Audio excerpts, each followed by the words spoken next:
In today's video, I am going to teach you how to add a button in System on I/O. Start by logging into your System on I/O dashboard and opening the specific funnel, landing page, or blog page that you want to edit.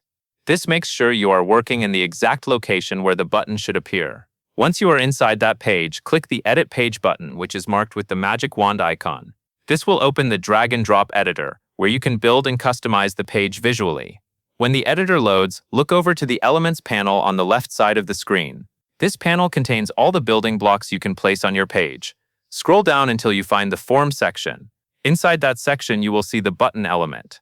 Click and hold the button element, then drag it onto your page. Drop it into the section or column where you want the button to appear. Try to place it in the exact area where visitors will naturally see it and interact with it. Positioning matters, especially if the button is meant to drive clicks or submissions.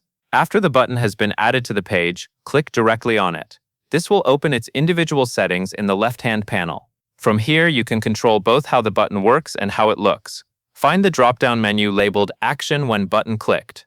This is where you choose what happens when someone presses the button.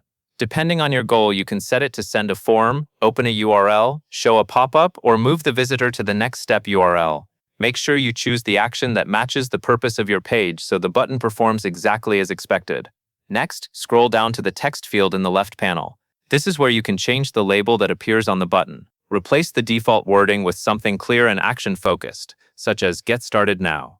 A simple and direct label usually works best. Below that, adjust the design settings to customize the button's appearance. You can change the background color, font size, border style, and padding. These options help the button match your page design while also making it stand out enough to be noticed.